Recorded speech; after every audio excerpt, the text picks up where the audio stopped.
What does it actually feel like to carry the weight of a nation? Not the speeches, not the photo ops, the real weight. The 3 a.m. phone calls, the knowledge that one decision changes millions of lives. In A Promised Land, Barack Obama does something rare. He opens the door to the Oval Office and lets us see the man behind the presidency. This isn't a campaign memoir.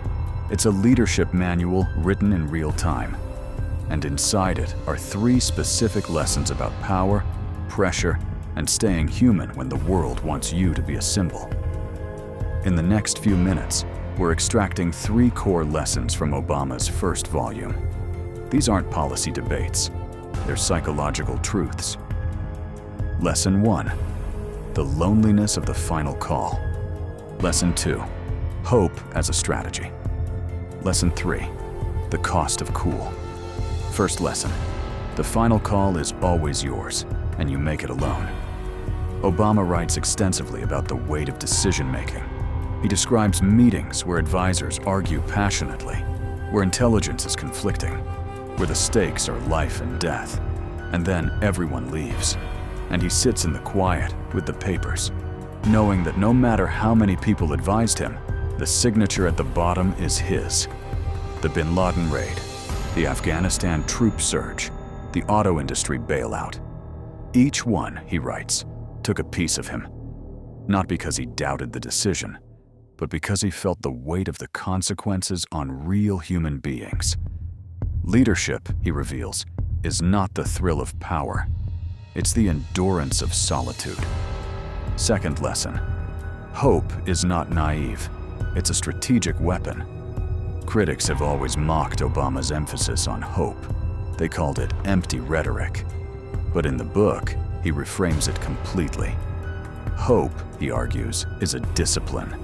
It's the deliberate choice to focus on what's possible rather than what's comfortable. He writes that cynicism is easy. Cynicism requires no effort. You just sit back and mock. But hope?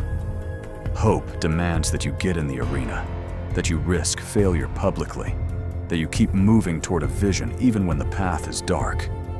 For Obama, hope wasn't a slogan.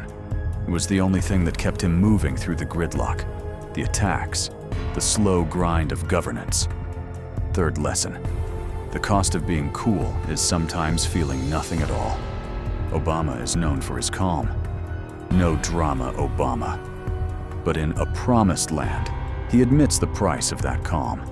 He writes about compartmentalization, about building walls between himself and the raw emotion of events.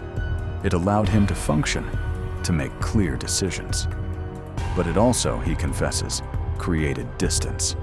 Distance from Michelle, from his daughters, from the full experience of being alive. He describes moments when he knew he should feel overwhelming joy or devastating grief, but the feeling just didn't arrive. The armor that protected him also isolated him.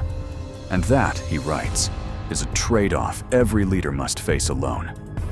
So what is A Promised Land really about? It's not a policy book.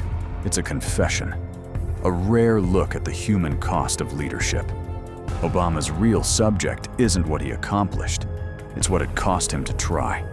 And in that honesty, he offers something more valuable than many political memoir: permission for other leaders to admit that the weight is real.